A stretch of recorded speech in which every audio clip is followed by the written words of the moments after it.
দেশে আসতে পারবেন না কখনো। এই দেশের মানুষ আওয়ামী লীগ এবং হাসিনাকে কখনো গ্রহণ করবে না।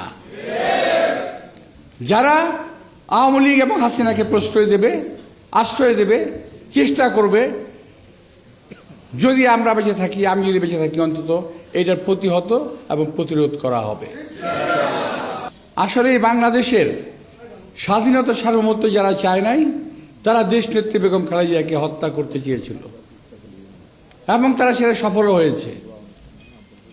আমি দৃঢ়ভাবে এখনো বিশ্বাস করতে চাই এবং বিশ্বাস করি যে ওনাকে সুপরিকল্পিতভাবে স্লো পয়জনিংয়ের মাধ্যমে বিনা চিকিৎসায় ওনাকে হত্যা করা হয়েছে। সময় আসবে ইনশাআল্লাহ এটাকে আমরা খুঁজে বের করব এবং এর পিছনে আওয়ামী লীগ এবং আওয়ামী লীগের দোসরদের, আওয়ামী লীগ এবং আওয়ামী লীগের সঙ্গে যাদের সম্পৃক্ত দেশে এবং বিদেশে, দেশের বাইরে কিংবা আমাদের প্রতিবেশী যে কেউ থাকতে পারে, এতেও কোনো ভুল নাই। আমরা অনেক চেষ্টা করেছি বিভিন্নভাবে ওনাকে মুক্ত করার জন্য। আমরা চেষ্টা করেছি ওনাকে জেল থেকে বের করে এনে বাইরে চিকিৎসা করার জন্য, কিন্তু তারা সেটা করতে দেয় নাই।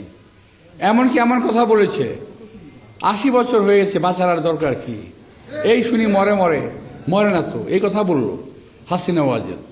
সিলভার টিপ কন্ট্যাক্টে তৈরি নিরাপদ ও নান্দনিক ক্লিক সুইচ নির্ভরতা জীবন জুড়ে। আজকে দেখেন, যে নেত্রী বলেছিল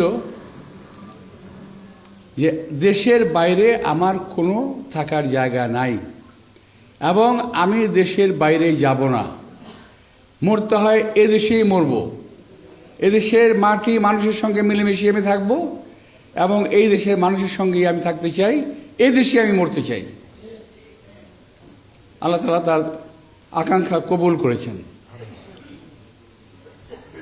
যেখানে দেশে রাখবে না এই চিন্তা করে ক্যান্টনমেন্টের বাড়িটা ভেঙে দেওয়া হলো, ওনাকে বের করে দেওয়া হলো। ওনার সেই টেলিভিশনে ফুটেজ দেখলে এখনও কোনো মানুষ চোখের পানি ধরে রাখতে পারবে না কি করুণ অবস্থায় ওনাকে বের করা হয়েছিল। এটা নিশ্চয়ই আপনাদের মনে আছে, অনেকে দেখেছেন। আজকের কি অবস্থা, ভাগ্যের কি পরিহাস, নির্মম বলবো না, এর চেয়ে নির্মমতা হাসিনার জন্য অপেক্ষা করছে। উনি আজকে দেশে নাই, দেশে থাকতে পারছেন না, দেশে আসতে পারছেন না, দেশে আসতে পারবেন না কখনো। এই দেশের মানুষ আওয়ামী লীগ এবং হাসিনাকে কখনো গ্রহণ করবে না।